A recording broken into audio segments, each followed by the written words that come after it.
हर हर महादेव। शिव पुराण का दूसरा अध्याय। देवराज को शिवलोक की प्राप्ति, चंचुला का संसार से वैराग्य।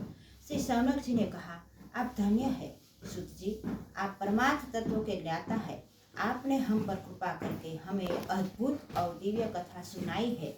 भूतल पर इस कथा के समान कल्याण का और कोई साधन नहीं है। आपकी कृपा से यह बात हमने समझ ली है। सुत जी, इस कथा के द्वारा कौन से पापी शुद्ध होते हैं, उन्हें कृपा पूर्वक बताकर इस जगत को कृतार्थ कीजिए। सुत जी बोले, मुने, जो मनुष्य पाप, दुराचार तथा काम, क्रोध, मद, लोभ में निरंतर डूबे रहते हैं, वे भी शिव पुराण पढ़ने अथवा सुनने में शुद्ध हो जाते हैं तथा उनके पापों का पूर्णतया नाश हो जाता है। इस विषय में मैं तुम्हें एक कथा सुनाता हूँ। देवराज ब्राह्मण की कथा। बहुत पहले की बात है कि रातों के नगर में देवराज नाम का एक ब्राह्मण रहता था।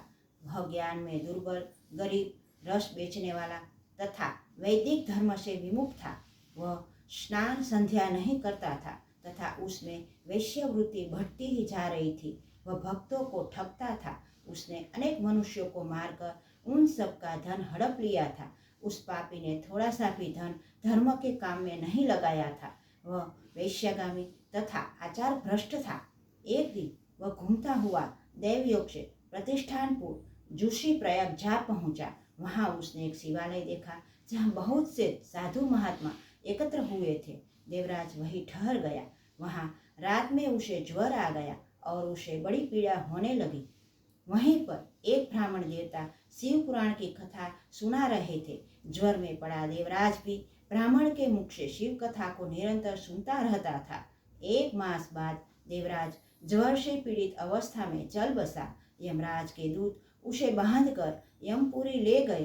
तभी वहां शिवलोक से भगवान शिव के पार्षदगण आ गए। वे कर्पूर के समान उज्ज्वल थे। उनके हाथ में त्रिशूल, संपूर्ण शरीर पर भस्म और गले में रुद्राक्ष की माला उनके शरीर की शोभा बढ़ा रही थी। उन्होंने यमराज के दूतों को मार पीट कर देवराज को यमदूतों के चंगुल से छुड़ा लिया और वे उसे अपने अद्भुत विमान में बिठाकर जब कैलाश पर्वत पर ले जाने लगे तो यमपुरी में कोलाहल मच गया, जिसे सुनकर यमराज अपने भवन से बाहर आए। साक्षात रुद्रों के समान प्रतीत होने वाले इन दूतों का धर्मराज ने विधि पूर्वक पूजन कर ज्ञान दृष्टि से सारा मामला जान लिया। उन्होंने भय के कारण भगवान शिव के दूतों से कोई बात नहीं पूछी।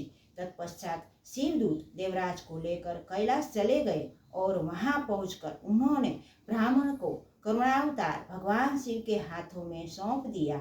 सौनक जी ने कहा, महाभाग सूत जी, आप सर्वज्ञ है। आपके कृपा प्रसाद से मैं कृतार्थ हुआ।